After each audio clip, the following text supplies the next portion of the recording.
Hi everyone, ಇವತ್ತು ನಾನು momos recipe ಹೇಳ್ಕೊಡ್ತೀನಿ. ಬನ್ನಿ ಸ್ಟಾರ್ಟ್ ಮಾಡೋಣ. ನೋಡಿ, ನಾನು ಇಲ್ಲಿ ಒಂದು ಪಾತ್ರೆ ತೊಗೊಂಡಿದ್ದೀನಿ. ಪಾತ್ರೆ ಒಳಗೆ ಅರ್ಧ kg ಮೈದಾ ಹಾಕ್ಕೊಂಡಿದ್ದೀನಿ. 1 ಚಮಚ ಉಪ್ಪು ಹಾಕ್ಕೊಂಡಿದ್ದೀನಿ. ನೋಡಿ, ಇದು ಡ್ರೈ ಮಿಕ್ಸ್ ಮಾಡ್ಕೋಬೇಕು. ಮಿಕ್ಸ್ ಮಾಡಿಕೊಂಡು ಸ್ವಲ್ಪ ನೀರು ಹಾಕ್ಕೊಂಡು ಹಿಟ್ಟು ಕಲಿಸ್ಕೋಬೇಕು. ನೋಡಿ, ಸ್ವಲ್ಪ ಗಟ್ಟಿಯಾಗಿ ಕಲಿಸ್ಕೋಬೇಕು. ನೋಡಿ, ಈ ರೀತಿ ನಾನು ಗಟ್ಟಿಯಾಗಿ ನಾದ್ಕೊಂಡು ಇಟ್ಕೊಂಡಿದ್ದೀನಿ. ನೋಡಿ, ನಾನು ಇದು ಸೈಡ್ ಇಟ್ಕೊಂಡಿದ್ದೀನಿ. ನೋಡಿ, ನಾನು ವೆಜಿಟೇಬಲ್ ಚಾಪರ್ ತಗೊಂಡಿದ್ದೀನಿ. ನೋಡಿ, ಒಂದು ಸಣ್ಣದು ಪತ್ತಾ ಗೋಬಿ ತಗೊಂಡಿದ್ದೀನಿ. ಈ ರೀತಿ ನಾನು ಕಟ್ ಮಾಡಿಕೊಂಡು ಹಾಕ್ಕೊಂಡು ಸಣ್ಣಾಗಿ ಚಾಪ್ ಮಾಡ್ಕೊತೀನಿ. ನೋಡಿ, ಈ ರೀತಿ ಚಾಪ್ ಮಾಡ್ಕೋಬೇಕು.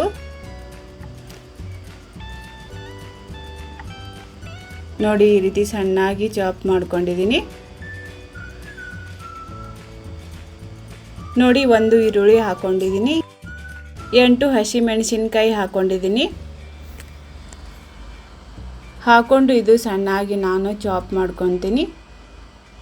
ಇದು ಇಲ್ಲೆಂದರೆ ನೀವು ಚಾಕುದಲ್ಲೇನೂ ಸಣ್ಣಾಗಿ ಕಟ್ ಮಾಡ್ಕೋಬಹುದು. ನೋಡಿ, ಈ ರೀತಿ ನಾನು ಸಣ್ಣಾಗಿ ಈ ರೀತಿ ಚಾಪ್ ಮಾಡ್ಕೊಂಡಿದ್ದೀನಿ. ನೋಡಿ, ಒಗ್ಗರಣೆ ಕೊಡೋಣ. ನೋಡಿ, 1 ಟೇಬಲ್ ಸ್ಪೂನ್ ಬಟರ್ ಹಾಕ್ಕೊಂಡಿದ್ದೀನಿ, ಬೆಣ್ಣೆ ಹಾಕ್ಕೊಂಡಿದ್ದೀನಿ. ನಾವು ಆನಿಯನ್ ಚಾಪ್ ಮಾಡ್ಕೊಂಡಿದ್ದೇವಲ್ಲ, ಅದು ಹಾಕ್ಕೊಂಡಿದ್ದೀನಿ.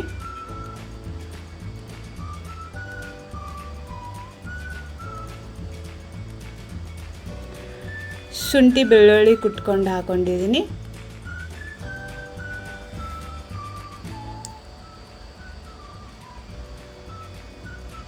ಪತ್ತಾ ಗೋಬಿ ಚಾಪ್ ಮಾಡ್ಕೊಂಡಿದ್ದೇವಲ್ಲ, ಅದು ಹಾಕ್ಕೊಂಡಿದ್ದೀನಿ.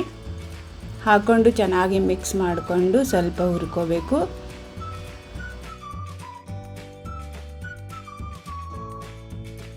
ಒಂದು 100 ಗ್ರಾಮ್ ನಾನು ಪನ್ನೀರ್ ತೊಗೊಂಡಿದ್ದೀನಿ. ಈ ರೀತಿ ನಾನು ತುರಿದು ಹಾಕ್ಕೊಂಡಿದ್ದೀನಿ. ನೀವು ಮ್ಯಾಶ್ ಮಾಡಿಕೊಂಡು ಹಾಕೋಬಹುದು. ನೋಡಿ, ಹಾಕ್ಕೊಂಡು 1-2 ನಿಮಿಷ ಚೆನ್ನಾಗಿ ಮಿಕ್ಸ್ ಹುರ್ಕೋಬೇಕು. ರುಚಿ ತಕ್ಕಷ್ಟು ಉಪ್ಪು ಹಾಕ್ಕೊಂಡಿದ್ದೀನಿ. ನೋಡಿ, ಇದ್ರೊಳಗೆ ಮಾಯ್ಶ್ಚರ್ ಇರುತ್ತೆಲ್ಲ, ಅದು ಹೋಗೋ ತನಕ ಹುರ್ಕೋಬೇಕು. ನೋಡಿ, ಹುರ್ಕೊಂಡೋದಾಗಿದೆ. ನಾನು ಸೈಡ್ ಇಟ್ಕೊಂಡಿದ್ದೀನಿ. ನೋಡಿ, ನಾವು ಹಿಟ್ಟು ಕಲಿಸ್ಕೊಂಡು ಇಟ್ಕೊಂಡಿದ್ದೇವಲ್ಲ, ಅದು ಚೆನ್ನಾಗಿ ನೆನೆದಿದೆ. ನೋಡಿ, ಈ ರೀತಿ ನಾನು ಸಣ್ಣದಾಗಿ ಈ ರೀತಿ ಉಂಡೆ ತೊಗೊಂಡಿದ್ದೀನಿ. ಈ ರೀತಿ ಗೋಲ್ ಮಾಡಿಕೊಂಡು ಸ್ವಲ್ಪ ಹಿಟ್ಟು ಉದುರಿಸ್ಕೊಂಡಿದ್ದೀನಿ. ಈ ರೀತಿ ಸಣ್ಣಾಗಿ ಈ ರೀತಿ ಲಟ್ಟಿಸ್ಕೋಬೇಕು. ನೋಡಿ, ಲಟ್ಟಿಸ್ಕೊಂಡು ಈ ರೀತಿ ನಾನು ಸ್ವಲ್ಪ ಈ ರೀತಿ ತುಂಬಿಕೊಂಡಿದ್ದೀನಿ.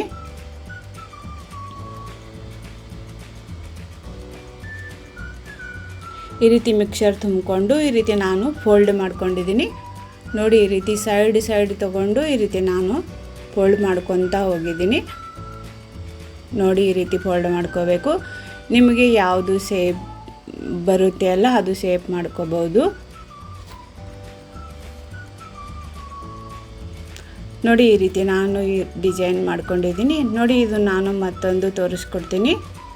ನೋಡಿ, ಈ ರೀತಿ ಫೋಲ್ಡ್ ಮಾಡಿಕೊಂಡು ಸೈಡ್ ಇರುತ್ತೆ ಅಲ್ಲ, ಅದು ಫೋಲ್ಡ್ ಮಾಡ್ಕೋಬೇಕು.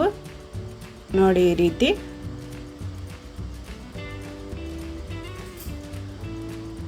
ನೋಡಿ ಎಷ್ಟು ಚೆನ್ನಾಗಿ ಡಿಸೈನ್ ಆಗಿದೆ. ನೋಡಿ, ಈ ಡಿಸೈನ್ ನಿಮ್ಗೆ ಬರಲಿಲ್ಲ ಅಂದರೆ ಮೋದಕ್ ಡಿಸೈನ್ ಇರುತ್ತೆ ಅಲ್ಲ, ಅದನ್ನು ಮಾಡ್ಕೋಬಹುದು. ನೋಡಿ, ನಾನು ಇಲ್ಲಿ ಸ್ಟೀಮರ್ ತೊಗೊಂಡಿದ್ದೀನಿ. ಈ ರೀತಿ ನಾನು ಎಲ್ಲ ಇಟ್ಕೊಂಡಿದ್ದೀನಿ. ತುಂಬಿಕೊಂಡು ಈ ರೀತಿ ನಾನು ಎಲ್ಲ ಇಟ್ಕೊಂಡು 15 ನಿಮಿಷ ನಾನು ಇದು ಸ್ಟೀಮ್ ಕೊಟ್ಟಿದ್ದೀನಿ. ನೋಡಿ, 15 ನಿಮಿಷ ಆಗಿಂದೆ. ನೋಡಿ, ಇದು ಚೆನ್ನಾಗಿ ಸ್ಟೀಮ್ ಆಗಿದೆ. ನೋಡಿ, ಎಷ್ಟು ಚೆನ್ನಾಗಿ ರೆಡಿಯಾಗಿದೆ. ನೋಡಿ, ಚಟ್ನಿ ಜೊತೆ ನೀವು ಎಂಜಾಯ್ ಮಾಡಿ. ನೋಡಿ, ಈ ರೀತಿ ಮಾಡಿಕೊಟ್ರೆ ಮಕ್ಕಳಿಗೆ ತುಂಬ ಇಷ್ಟ ಆಗುತ್ತೆ. ನಿಮಗೆ ಚೆನ್ನಾಗಿ ಅನಿಸಿದರೆ ಲೈಕ್, ಶೇರ್ ಮಾಡಿ, ಸಬ್ಸ್ಕ್ರೈಬ್ ಮಾಡಿ. Thank you for watching.